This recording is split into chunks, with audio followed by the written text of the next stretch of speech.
Hello everybody, I am back again with another segment in canning. Today we have peas. I don't know if you watched a previous video of mine on the planting of peas, but this is from the first 2 rows of peas that I planted. Walking through the garden yesterday and checking everything out, and lo and behold, the peas are ready. So we picked some peas because the peas are ready for picking. And I have a lot, so I can go ahead and do a canning segment for you guys. To start out, here's your pea pod. And what you're going to do is you're going to take it and you're going to kind of smush it a little bit in between your thumbs along the seam there until it kind of gives. Don't have to worry about smushing the peas inside because they're still pretty hard because they're not cooked. And then what you're going to do is you're going to open it up, slide your thumb down there just like that, and you're going to hold it over a bowl, and with them facing down, you're going to slide out the peas with your thumbs, and they'll come loose and they'll come falling out. When you do this, make sure you hold over the bowl. Some peas will go flying. It just comes with the territory. You can kind of figure out the best method for you. When I slide mine down, I keep my hand underneath of it to catch anything that might fall or pop out. But yeah, that is the process of getting the peas out of the pea pods here. Now with my scraps, I did a lot of mine already. I just did a couple for an example. This is my scrap bucket of all the pea pods. And what you can do with that is you can throw them in your compost pile if you have one of those. If you have rabbits or animals that eat greens, you can give them to them as well for a treat. Once you have all the pea pods and all the peas out of the pea pods, look at all these peas. Yeah. Then you're gonna put them in a colander and you are going to wash them off. Okay, so once you have your peas ready, you're going to want to have, you can stick them in some water in the refrigerator or whatever. Hopefully it won't take you too long.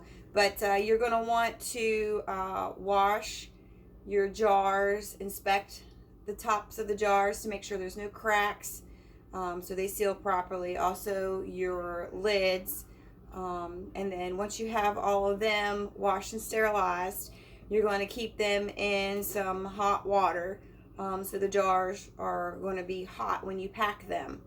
For packing the peas, you can blanch them if you would like to. I choose to do a raw pack only because during the canning process, the peas will cook.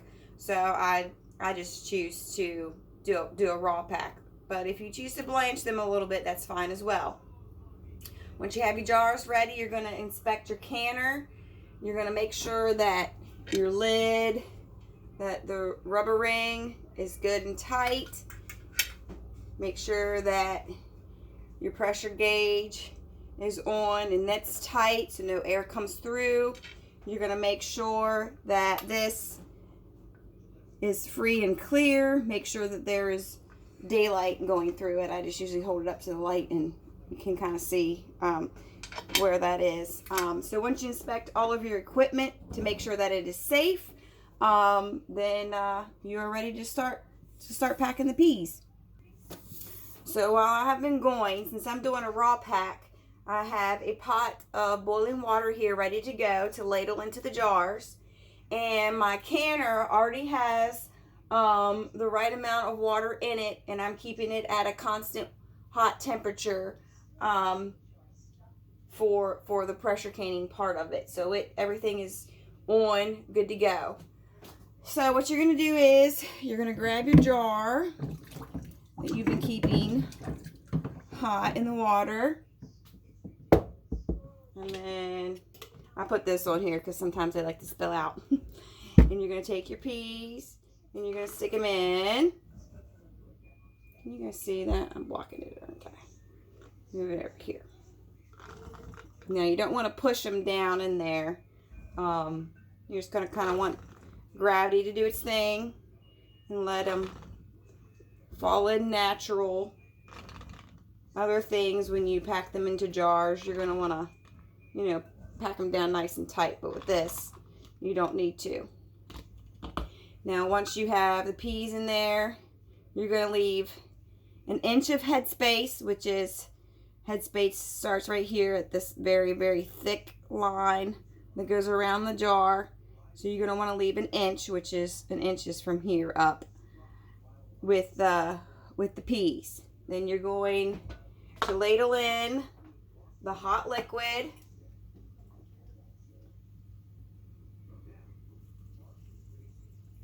To cover the peas.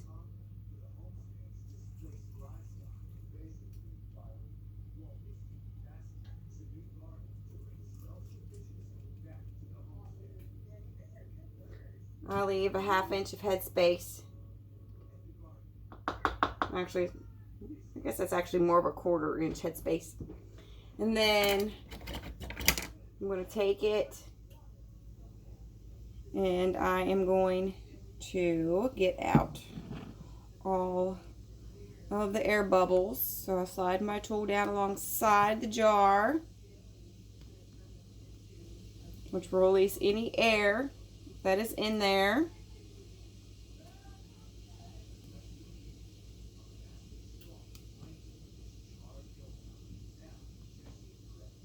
Just like that.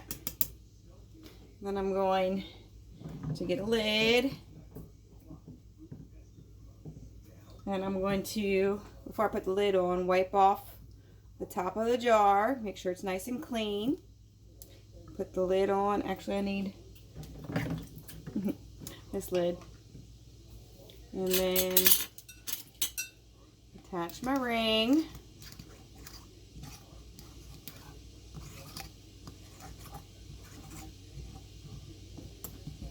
Hand tight.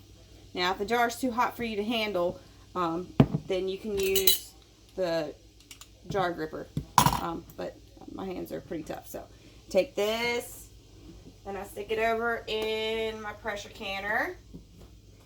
And then I will repeat that process for the rest of my jars.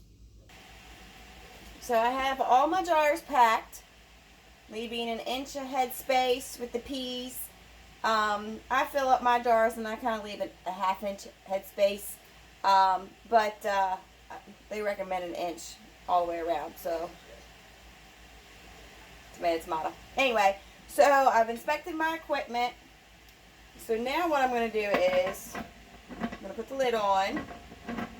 Shift it on there somehow, just like that, and then I turn it to lock it in place. Now what I'm going to do is I'm going to let the pressure build up inside the pressure canner. I'll start to see some steam coming out of here, okay, and once I see that, that is when I know I need to put my weight on top to start building up the pressure inside the canner. Okay, so I've had steam coming out the vent pipe for about 2 minutes now, and back here the safety has popped up, which usually doesn't do it until I put the weight on, but it has some pressure, I guess, building up in it already. So here's the weight that came with mine, and I'm going to stick that over the vent. That's going to keep all the air inside of the pressure canner, and the pressure, since this has already popped up back here, is going to start building up on my gauge. Now for pint and quart jars, you're going to process the peas at 10 pounds. So as the pressure builds up and my moves over here to 10, that's where I'm going to want to hold it for 40 minutes. You process pint and quarts both at 10 pounds for 40 minutes. I do pints only because I can't eat a whole quart of peas. That is a lot. So as the pressure builds up, the gauge will move. And what I'll do is, once it gets to about, 8 pounds or so, I'm going to back down my heat some. Because you don't want it to keep building pressure. You want it to hold. So I kind of watch how fast my gauge goes up so I can adjust the heat accordingly. And if I notice that it hasn't stopped, I'll back the heat down more. If it starts dropping below, I need to crank it back up. But you need to keep it at 10 pounds for 40 minutes.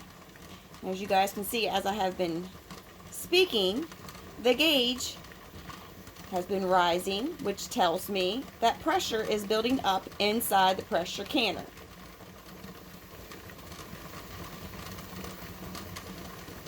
And once it reaches the 10 pounds and I have it holding there steady, I will start my timer, which is 40 minutes. I will watch my canner the whole time pretty much, making sure that the pressure is held steady at 10 pounds.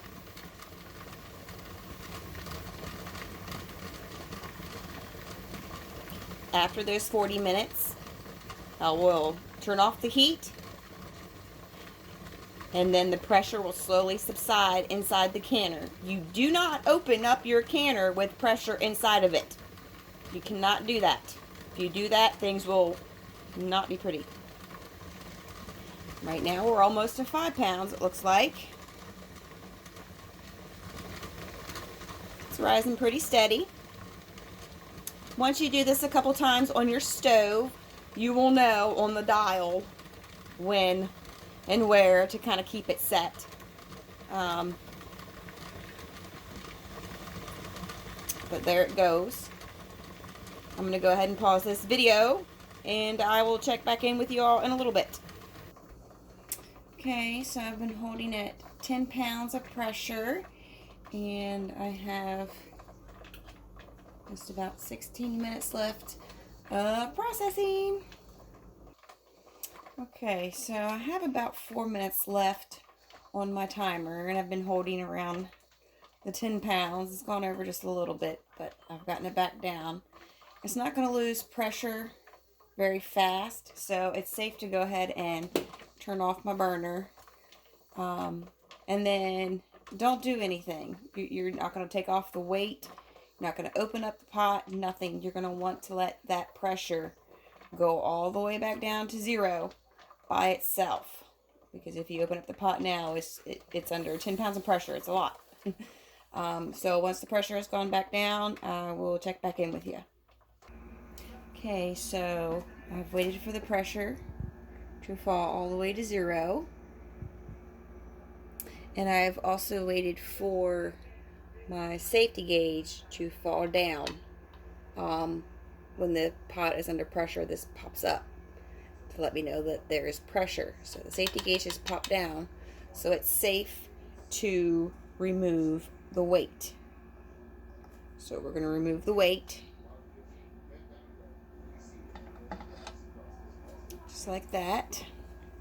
And I'm going to let the pot cool a little bit more, and then open it up, let it cool more, and then eventually take out the jars and stick them over to the side and cool off and make sure that they are sealed. Unfortunately, I don't have enough space on here to show you the finished product, but what I will do is in another video I will show you the finished peas at the beginning of that video. So that's canning peas. If you have any questions, just comment and I will try to answer them as best I can. Thanks for watching.